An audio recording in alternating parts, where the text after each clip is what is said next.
On the Team Fortress 2 map 2 Fort, there's this one spot in the air that you can rocket or sticky jump into and get stuck. Now you might be thinking, isn't that just a spot from the How to Stick to Walls video you made a short while ago? And the answer to that is actually no, it's something a bit different.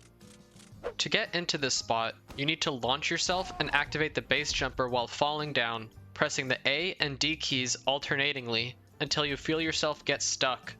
Once that happens, you can let go of all of your controls and deactivate the base jumper, and you will be left floating in mid-air.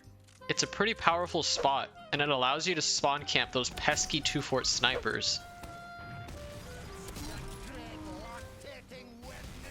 But why does this happen, and how is it different from your typical wall stick?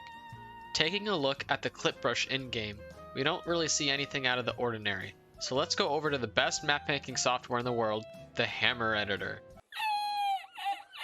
No, actually I'll be using Hammer++, which is a much faster and smoother version of the base software that even Valve themselves use.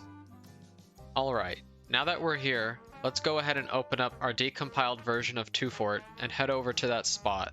Everything appears to look normal at a first glance, but you can start to see some irregularities upon a closer look. In the 3D view, there is this long, thin, triangular gap along the outer side of the brush.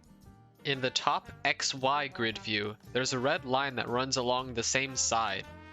And in the front YZ view, there are several breaks visible on the side of the clip brush running down. Seeing all of this, it becomes clear that this clip brush is not a rectangular prism like most of the other nearby ones are. It's actually a trapezoid.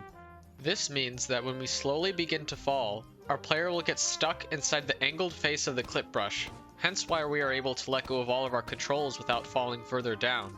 Good job, Valve.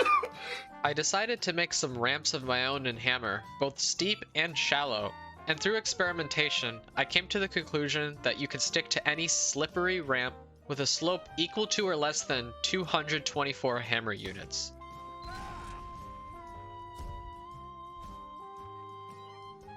And here's me trying to stick to a ramp 225 hammer units steep. Another result I arrived at was that you don't even need to use the base jumper in order to stick to these ramps, especially the steep ones. It just makes the process a whole lot easier and practical. I went ahead and recorded some clips of where you can do this on other maps. If you enjoyed this video and want to see more exploit, history, technical, or compilation videos, go ahead and subscribe, and I'll do my best to put out high quality content on a regular basis. So go out there, stick to some ramps, and get some good reactions. This is LED, switching off.